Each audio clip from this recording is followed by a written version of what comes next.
प्रिय भक्तों, आज हम वैशाख मास के पुण्यों तथा उसके महत्व को जानेंगे।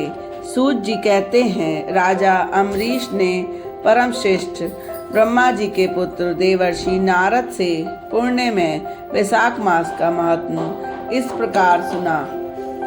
उन्होंने कहा, ब्राह्मण, मैंने आपसे सभी महीनों का महात्म सुना है। उस समय आपने कहा था कि सभी महीनों में वैशाख मास अति उत्तम है तथा श्रेष्ठ है, तो कृपा कर मुझे वैशाख मास के महात्म का वर्णन सुनाइए।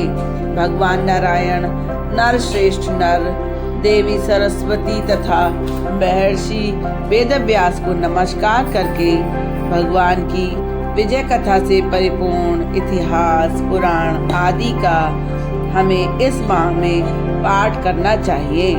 सूत जी कहते हैं, राजा अम्बरीश ने ब्रह्मा जी के पुत्र देवर्षि नारद जी से पुण्य में श्रेष्ठ वैशाख मास का महत्व सुना।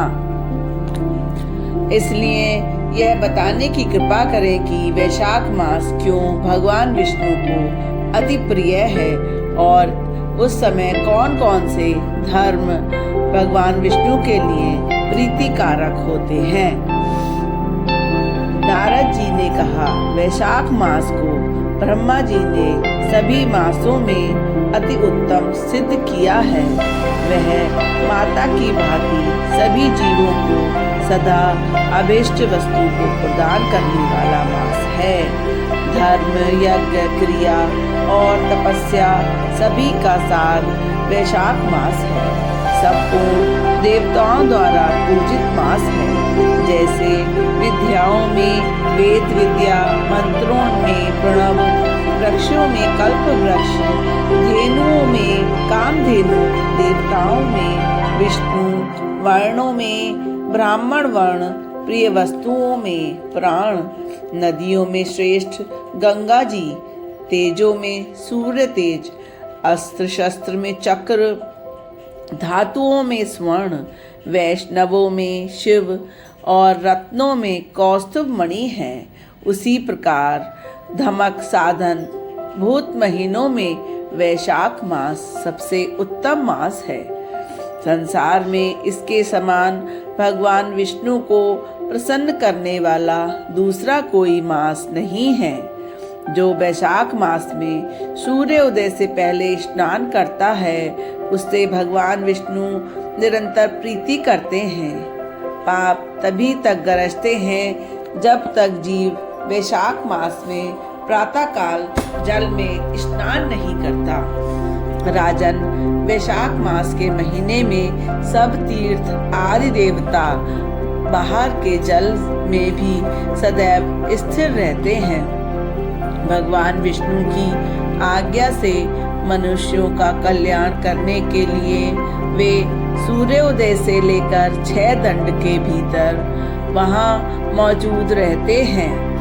वैशाख मास के समान कोई मास नहीं है। सतयुग के समान कोई युग नहीं है। वेदों के समान कोई शास्त्र नहीं है तथा गंगा जी के समान कोई तीर्थ नहीं है। जल के समान दान नहीं है। खेती के समान कोई धन नहीं है और जीवन से बढ़कर कोई लाभ नहीं है। उपवास के समान कोई तप नहीं है।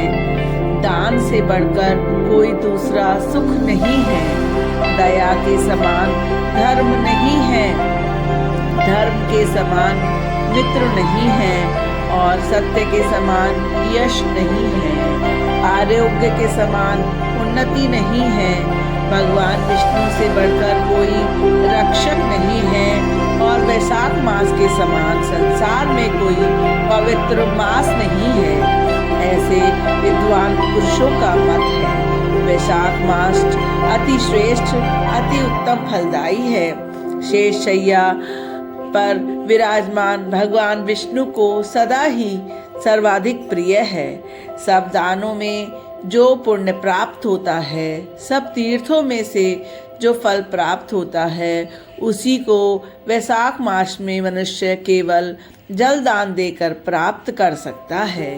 जो जलदान में असमर्थ है, ऐसे ऐश्वर्य की अभिलाषा करने वाले पुरुष को उचित है कि वह दूसरों को प्रबोध करे, दूसरों को जलदान का महत्व समझाए, और यह सभी दानों में सबसे उत्तम दान जलदान है। जो मनुष्य वैशाख मास में सड़क पर यात्रियों के लिए प्याऊ लगवाते हैं, वह भगवान विष्णु लोक में अति प्रतिष्ठित हो जाते हैं। नृपश्रेष्ठ प्याऊ देवताओं, पितरों तथा ऋषियों को अत्यंत प्रीति देने वाला दान है, जिसमें प्याऊ लगाकर रास्ते के थके मांदे मनुष्यों को संतुष्टि मिलती है। उसने भगवान विष्णु, ब्रह्मा और शिव आदि देवताओं को संतुष्ट कर दिया है।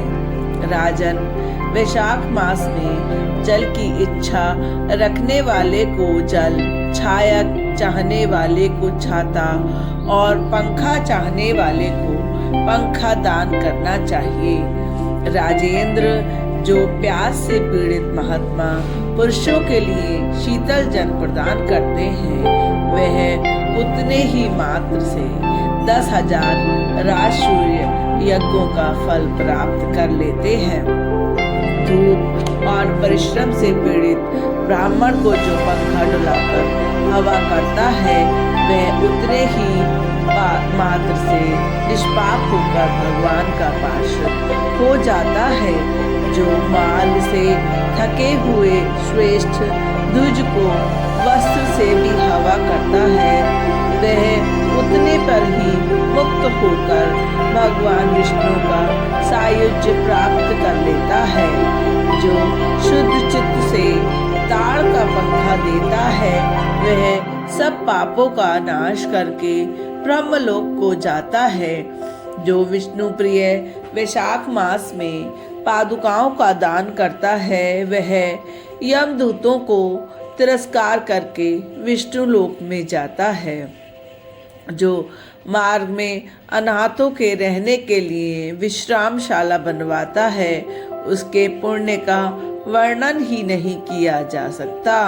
मध्याह्न में आए हुए ब्राह्मण अतिथि को यदि कोई भोजन दान करता है, तो उसका फल अनंत ही है। राजन, अन्नदान मनुष्यों को तत्काल तृप्त करने वाला है, इसलिए संसार में अन्नदान के समान कोई दान नहीं है। जो मनुष्य मार्ग के थके हुए ब्राह्मणों के लिए आश्रय देता है, उसके पुण्य फल का वर्णन नहीं किया जा सकता। भूपाल, जो अन्नदाता है, वह माता पिता का भी विस्मरण करा देता है, इसलिए तीनों लोकों के निवासी अन्नदान की ही प्रशंसा करते हैं। माता और पिता केवल जन्म के हेतु हैं, परंतु जो अन्न पालन करता है मनीषी, इस पुरुष को उसी लोक का पिता कहा जाता है। जय जय श्री राधे। अगर आपको कथा अच्छी लगी तो वीडियो को लाइक तथा चैनल को सब्सक्राइब जरूर करें।